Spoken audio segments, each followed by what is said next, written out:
El átomo, John Dalton y Niels Bohr.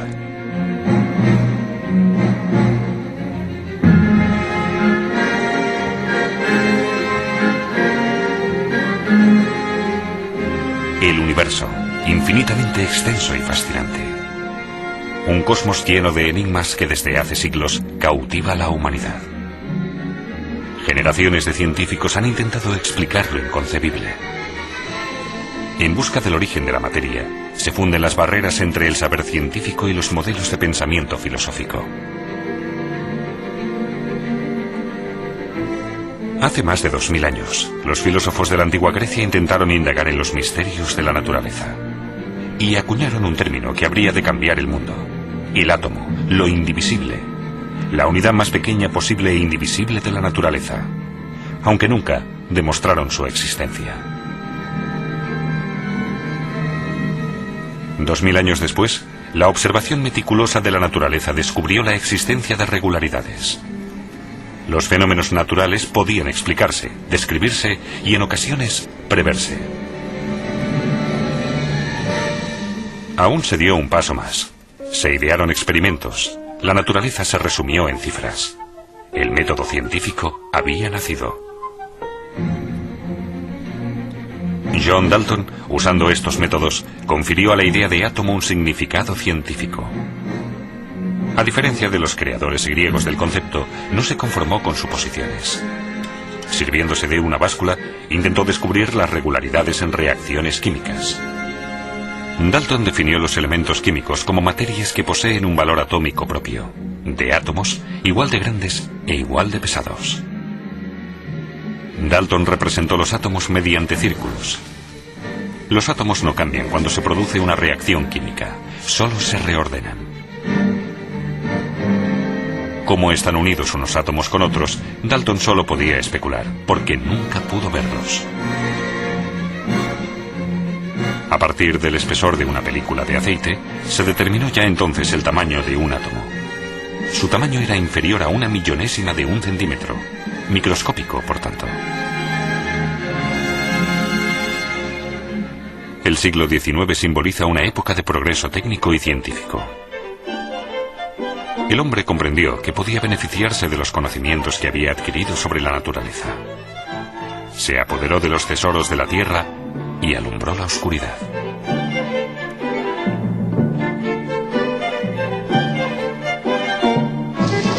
Hacia finales de siglo usó para ello la corriente eléctrica. El progreso ya no podía detenerse. Pero en el siglo XIX aún quedaba por demostrar la existencia de los átomos. Por eso, algunos científicos dudaban que existiera de verdad. Y aquellos que creían en el átomo tuvieron que conformarse con las deficiencias de una teoría atómica basada en bolas de masa dura.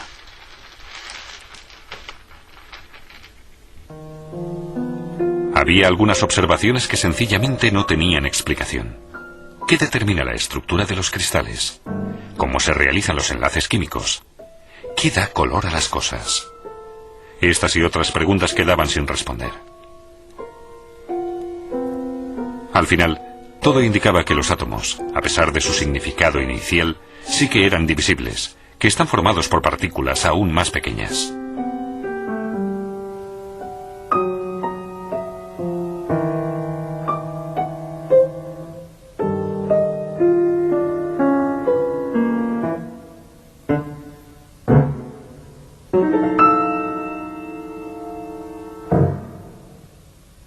En 1897, Joseph Thomson descubrió el electrón, una partícula aún más pequeña y ligera que el átomo más pequeño.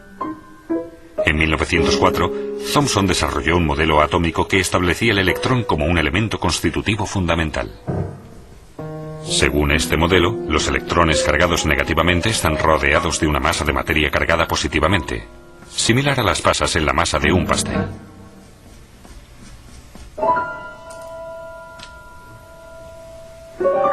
El valor científico de este modelo del pastel de pasas fue más bien insignificante, pero sirvió para tentar a los físicos a estudiar a fondo la estructura del átomo.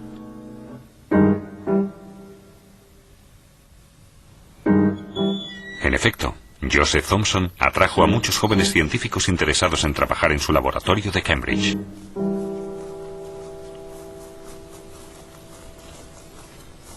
Entre ellos, el neozelandés Ernest Rutherford. En 1911, Rutherford usó radiación radioactiva para analizar el átomo en toda regla.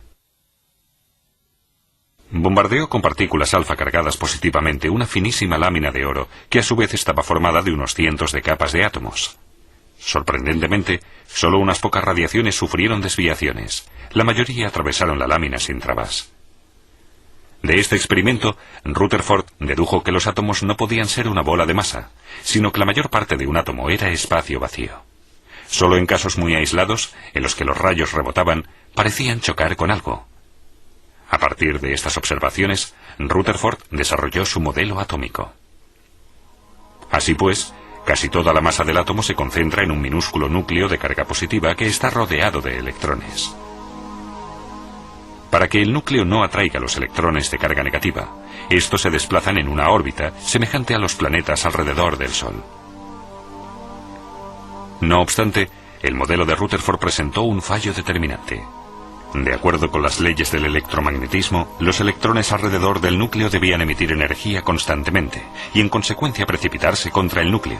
Si fuera así, los átomos no existirían. Pero considerando que vivimos en un mundo comparativamente estable, el modelo de Rutherford debía ser falso.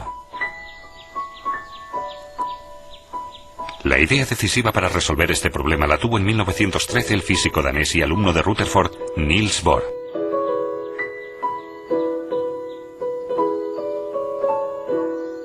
Un modelo acertado no solamente debía ser capaz de explicar la evidente estabilidad de los átomos, también debía poder describir cómo emitían luz los átomos. Por tanto, debía poder esclarecer, por ejemplo, cómo tenían lugar las líneas del espectro de hidrógeno. Este fue el punto de partida de Bohr. Clasificó las órbitas de electrones según su energía.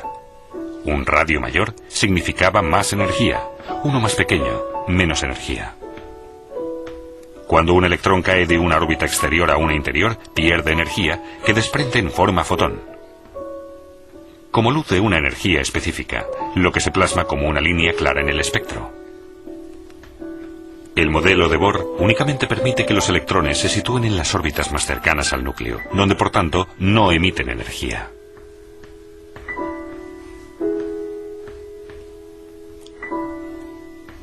Que Bohr no pudiera fundamentar mejor estas hipótesis más o menos arbitrarias le provocó una gran desazón. Solo podía defender su modelo atómico en la medida en que coincidía con las observaciones de los físicos y pudo explicar al menos el más sencillo de todos los átomos, el átomo de hidrógeno.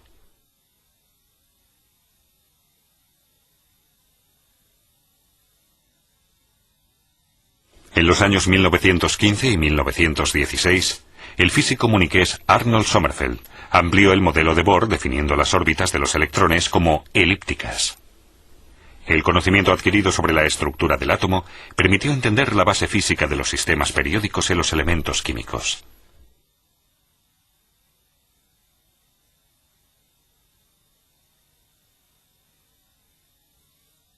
A partir del hidrógeno se podía inferir el resto de elementos químicos completando con electrones las capas de la serie. La tabla periódica de los elementos se explicaba pues con la ordenación de los electrones. El cambio político y social radical causado por el régimen de terror de los nacionalsocialistas forzó a muchos físicos atómicos a abandonar Europa. La mayoría de científicos frecuentemente judíos huyó a Estados Unidos. En el curso de la Segunda Guerra Mundial, la física nuclear comenzó a perder su inocencia. Fue Niels Bohr, defensor de las fuerzas angloamericanas, quien tomó la delantera a los alemanes en la construcción de la bomba nuclear. Del átomo pasaron a ser físicos nucleares. En una operación hercúlea, 180.000 hombres trabajaron en la construcción de la bomba atómica americana. Engendraron el arma más terrible de todos los tiempos. En 1954, cerca de Ginebra, se fundó la CERN, la Organización Europea para la Investigación Nuclear. En ella se reúnen 13 naciones para estudiar conjuntamente los misterios de la materia. Es asombroso. Cuanto más pequeña es la materia estudiada, más caros y colosales son los experimentos. Mientras tanto, se había identificado que el núcleo del átomo también está compuesto de partículas diminutas, de protones y neutrones. Ahora, todos los esfuerzos se concentraban en buscar partículas aún más pequeñas, los últimos elementos constitutivos de la materia. En aceleradores nucleares, enormes partículas cargadas eléctricamente, electrones, protones o pequeños núcleos atómicos se aceleran a altas velocidades. A veces alcanzan casi la velocidad de la luz. Imanes gigantes mantienen las partículas en su órbita. Unas instalaciones especiales enfardan las radiaciones emitidas. Al chocar con otras partículas permiten extraer conclusiones sobre su estructura. Cada vez con más frecuencia se plantea la pregunta del sentido y el objetivo de unos esfuerzos tan monstruosos. Calmar la curiosidad del ser humano, el afán por descifrar hasta el último misterio de la naturaleza es un motivo, pero no el único. Por supuesto, también los usos prácticos nos empujan a realizar este tipo de investigaciones básicas. La superconductividad, el fenómeno de transmisión de energía eléctrica sin resistencia, tiene una aplicación médica. Imanes superconductores se usan en la resonancia magnética nuclear. Los rayos láser hace tiempo que salieron de los laboratorios de investigación y se instalaron en nuestra vida cotidiana. Los rayos láser emanan cuando se fuerza a los átomos a emitir su luz sincronizadamente. Quien quiera entender el fenómeno láser no tiene otro remedio que estudiar, como Niels Bohr, los contenidos energéticos de los electrones en el átomo. De la fusión líquida, un cristal puro del elemento silicio. Conocemos sus propiedades eléctricas y las podemos modificar contaminándolo con los llamados materiales de dopaje. Así se pueden conseguir pequeñas áreas con propiedades eléctricas definidas. De este modo, podemos poner varios millones de transistores sobre una superficie que es tan grande como un sello. Una tecnología que ha cambiado nuestra vida y cuyos progresos futuros son imprevisibles. Las estructuras son cada vez más finas y más complejas. Simultáneamente, los aparatos son cada vez más precisos y refinados. Con agujas, cuyas puntas están compuestas de un único átomo, podemos leer superficies. Con el microscopio reticulado podemos ser espectadores de la formación de cristales. Átomo a átomo, vemos crecer el cristal. Con el mismo método incluso podemos ver los átomos. Cada una de estas elevaciones es un átomo. Que tengamos tanta confianza en los átomos, hemos de agradecérselo por último al precursor de la teoría atómica moderna, Niels Bohr.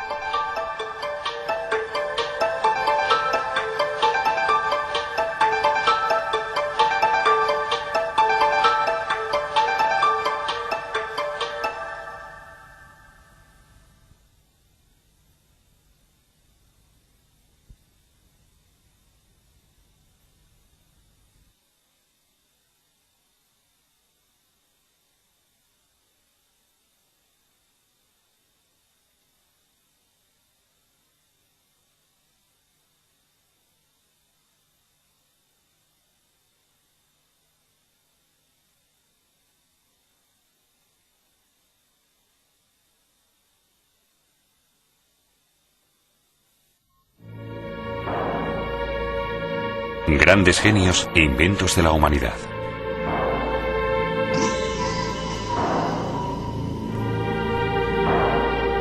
Moléculas de la vida. Emil Fischer y la proteína.